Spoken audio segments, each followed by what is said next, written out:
जय श्री राम दोस्तों। तो आज की वीडियो में जानेंगे प्रेमानंद जी महाराज से ब्रह्मचर्य के विषय में महत्वपूर्ण जानकारी। तो वीडियो को पूरा देखना और वीडियो अच्छा लगे तो लाइक और चैनल को सब्सक्राइब कर देना, क्योंकि ऐसे ही भजन, फिटनेस और ब्रह्मचर्य से रिलेटेड जानकारी हमारे चैनल पर आपको मिलता रहेगा। तो चलिए वीडियो को शुरुआत करते हैं। तुम्हें कोई ब्रह्मचारी बना सके ऐसी कोई औषधि नहीं।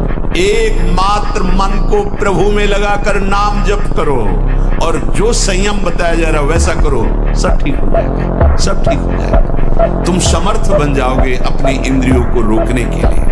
वीर ही अमृत है, वीर त्याग ही मृत्यु है, इतना समझ। ऐसे ऐसे साधक है कि 10-10 वर्ष हो गए स्वप्न दोष नहीं हुआ, 10-10 वर्ष हो गए स्वप्न दोष ही नहीं हुआ।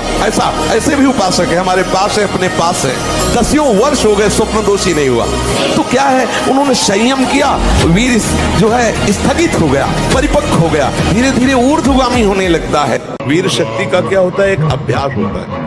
जैसे आपने एक दिन का अभ्यास बना लिया तो 2 दिन बहुत वो चैन होगी, तीसरे दिन निकल जाएगी, अपने आप निकल जाएगी। गलत अभ्यास, गलत अभ्यास, वही आप जिसे स्वप्न दोष कहते हो, जिसे स्वयं ही वीरपात कहते हो, वो गलत अभ्यास से हुआ है। आपकी नस नाड़ियां इतनी दुर्बल हो गई, कुछ क्षमता नहीं रख रही वीर शक्ति को रोकने की। ब्रह्मचर्य को जाना ही नहीं, इधर उधर से हर तरह से भ्रष्ट आचरण, और वो संतान कैसे हुए। अब देखो, हंसी मजाक की बात है, हम देखा गोदी में चश्मा लगा, भगवान गोदी में है, शुगर है 500। अब बोलो इनको जवानी आएगी कभी? क्या हुआ, ये गलतियां हो गई। अगर बादाम ज्यादा खाओगे तो लीवर खराब हो जाएगा। देख, कुछ दिन बाद देख लेना, ये जो लोग कहते हैं ना कि अरे बाबा लोग सब कहते हैं, देख लेना तुम्हारे पुरखा पानी पा जाएंगे। तुम तो हमारी आत्मा हो, इसलिए हम तुम्हें प्यार से समझाते हैं।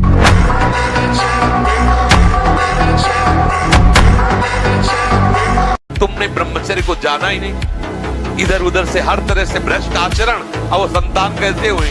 अब देखो, हंसी मजाक की बात है, हम देखा गोदी में चश्मा लगा, भगवान गोदी में है, शुगर है 500।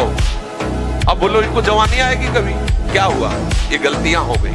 अगर आप 5 वर्ष ब्रह्मचर्य रहे केवल इसलिए कि जो हमारी संतान हो वो बहुत देशभक्त, हरिभक्त, बलवान, विद्वान, ज्ञानवान हो, और आप नियम से दोनों भजन करो, और 5 वर्ष बाद गर्भाधान करके संतान उत्पत्ति के शास्त्र सिद्धांत अगर वो महापुरुष न पैदा हो तो बताना।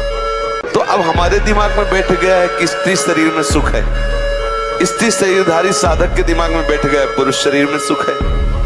अब हम बलात् कितने मिनट रोक सकते हैं, जब एक ही घर में, एक ही कमरे में, एक ही सैया में है, और हमारे दिमाग में है कि इसमें सुख है, तो हम कितने मिनट लड़ सकते हैं? हम हार जाएंगे, और वही दशा हो रही। अगर ये बात बैठालने की सुख तो सुख सिंधु प्रभु में है।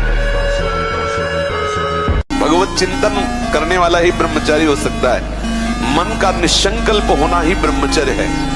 इंद्रियों का अपने अपने सब विषयों से हटकर प्रभु में लग जाना ही ब्रह्मचर्य है, पूर्ण ब्रह्मचर्य। लेकिन ये भी सहयोगी है, इससे उस ब्रह्मचर्य में पहुंचा जा सकता है।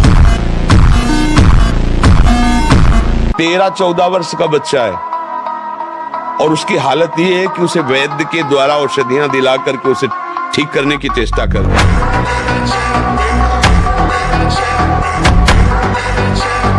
जो गर्लफ्रेंड बॉयफ्रेंड चल रहा है, ये सब क्या है? ये विनाश की तरफ है या विकास की तरफ है? आप विचार करके देखो। ब्रह्मचर्य का नाश करना, पवित्रता का नाश करना, मन को गंदे संस्कार देना, ये तो विनाश की तरफ जा रहे हो। इसके बाद फिर व्यसन करना, इसके बाद व्यसन के लिए उद्दंडता करना, हिंसा करना, चोरी करना, अपने माता पिता को प्रताड़ित करना, ये सब विनाश की बातें हैं बच्चा। भोजन ठीक से पचता नहीं, मलबद्धता हो जाती, कब्जियत हो जाती है, परिणाम में बवासीर आदि कई तरह के रोग प्रकट हो जाते हैं। या तो नींद नहीं आने लगेगी, या फिर ऐसी आएगी कि घंटों, मतलब 8-10 घंटे सोए फिर भी उठे, फिर भी आलस्य, प्रमाद, ये बना रहेगा।